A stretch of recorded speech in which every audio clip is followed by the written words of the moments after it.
Sir आपने कल एक ट्वीट किया ऑपरेशन तुड़वा, उसको लेके पुलिस ने भी लेटर दिया है कि कहा है कि सबको देखना है, और एकनाथ शिंदे की पार्टी की तरफ से संजय पाटिल हैं, किशोर पाटिल हैं, उनका बयान आया कि अगर किसी का बाप भी आ जाएगा तो वो जो एमपीज हैं उनको तुड़वा नहीं कर पाएगा। अच्छा, तुम्हारा बाप का नाम बताइए, बोलो असली बाप का नाम बताइए। हमारे बाप का नाम बाला साहब ठाकरे है।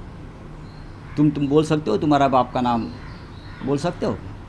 शिवसेना के बाप का नाम बाला साहब ठाकरे है। ये देखिए, छोड़ दीजिए, ये सब बिके हुए लोग हैं। ये पैसे के पीछे वो लोग पागल हो गए हैं। उनको ना कोई निष्ठा है, ना लॉयल्टी है। गांजा पीते हैं, नशा करते हैं और इस प्रकार की बातें करते हैं। और क्या है, आप क्यों ध्यान देते हो? आपको मालूम है किशोर पाटिल कहाँ से आते हैं? आपको मालूम है? आपको मालूम नहीं है तो आप ये सवाल नहीं पूछना चाहिए। किशोर पाटिल जैसे लोग जो है, मैं उनको नहीं पहचानता हूँ, मुझे मालूम नहीं आदमी कौन है, और आप उनके नाम से मुझे सवाल पूछ रहे हो। सर हेडलाइन चल रही है एक न्यूज़ चैनल। हेडलाइन कौन चलाएगा? हेडलाइन तो किसकी भी चलती है ना। आजकल गद्दारों की बड़ी हेडलाइन चलती है, निष्ठावान हेडलाइन नहीं चलती मीडिया में। NDTV पे चली होगी हेडलाइन। सर आपने हमेशा राहुल गांधी की लीडरशिप को सपोर्ट किया है। राहुल गांधी का आज बर्थडे है, आपने ट्वीट करके उनको विश भी किया है। देखिए, राहुल जी देश के नेता है। राहुल जी एक लोकप्रिय नेता है।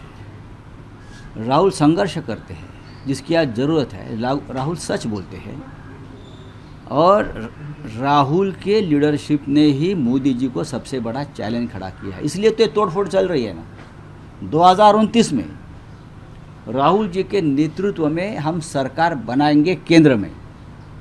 मैं आपको बोल रहा हूँ, ये मोदी और शाह को मालूम है। इसीलिए तो ये पार्टी तोड़ने का जो और स्टेट तोड़ने का जो कार्यक्रम चल रहा है ना, वो वही डर के मारे चल रहा है। 2029 में हम सरकार बनाएंगे राहुल जी के लीडरशिप में, दिल्ली में, केंद्र में। ये डर है ये लोगों के मन में। इसलिए राहुल जी को आज पूरा देश, उनका जो आज बर्थडे है, जन्मदिन है, पूरा देश उनको शुभकामनाएं दे रहा है कि राहुल जी आगे बढ़ो, हम आपके साथ हैं। सर एमपी का काम हो रहा है, देश में जो तोड़ने का काम हो रहा है, पंजाब के बाद बंगाल के बाद महाराष्ट्र, और ये जो सारी तोड़ने का काम हो रहा है, आपके पॉलिटिकल एक्सपीरियंस से आपको क्या लगता है कि ये क्यों किया जा रहा है? तोड़ ये इसलिए कि ये बीजेपी डरी हुई है। 2029 तक वो किसी रीजनल पार्टीज़ को कांग्रेस के साथ जो काम कर रहे हैं उनको नहीं रखना चाहती। दूसरी बात, ये 8 से 50 वाला लोकसभा का आंकड़ा लेकर संविधान में बदल करेंगे। संविधान बदलने के बाद डेमोक्रेटिक सिस्टम ख़त्म करेंगे, और इस देश में वो प्रेसिडेंशियल सिस्टम लाना चाहते हैं, हुकुमशाही, तानाशाही।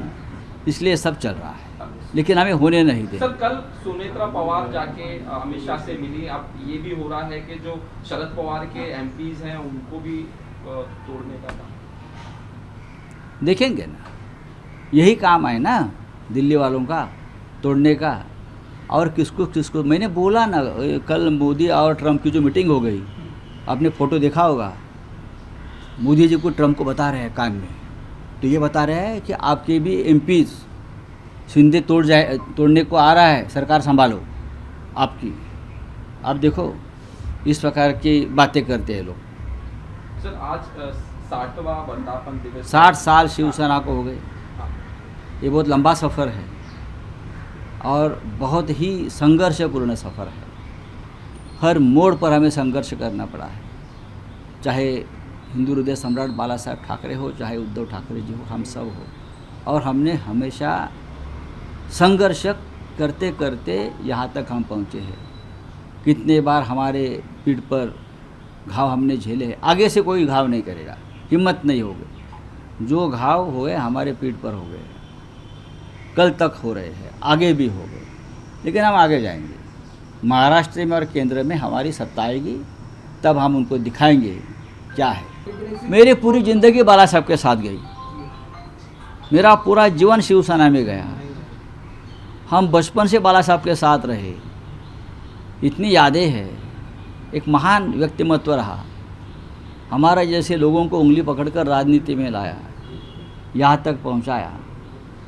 ऐसा नेता फिर देश में पैदा नहीं होगा। निष्ठावंत और ऑपरेशन तोड़ेंगे जो आपने कल कहा, इसके लिए कैसे देखते? देखिए, शिवसेना ये निष्ठावंतों की एक फैक्ट्री है। चाहे कितने भी गद्दार बेईमान निर्माण हो जाए, लेकिन उससे ज़्यादा संख्या में इस पार्टी में निष्ठावंत पैदा होते हैं और काम करते रहते हैं। 22 तारीख को जो है, जो एमपीज आपके जा रहे हैं वो दिल्ली जाएंगे और जाएंगे, अपना समर्थन देंगे, ये जाने इस तरह की खबर आ रही है, एक पत्र भी दिया है। अरे आने दो ना, उसमें क्या है, जाने दो ना। आप वो हमारे नहीं रहे हैं, उसने अपने आप को बेच दिया है, अपनी कीमत उसने बना दी है 50 करोड़ 60 करोड़। अभी बोला ना मैंने, अभी एक मंत्री के लिए 6 लोगों में झगड़ा चल रहा है, कौन मंत्री बनेगा। तो एकनाथ शिंदे के बेटे ने प्रस्ताव रखा है कि एक मंत्री बनेगा, बाकी तो 5 बचे हैं, उनको 25-25 करोड़ में ज़्यादा दूंगा। अब झगड़ा मत करो, जो बच्चों को देता ना चॉकलेट, वो करोड़ों में ही बोलते हैं ना, लूट का पैसा है, डकैती का पैसा है। प्रभातखबर.com, विश्वास वही, रफ्तार नहीं।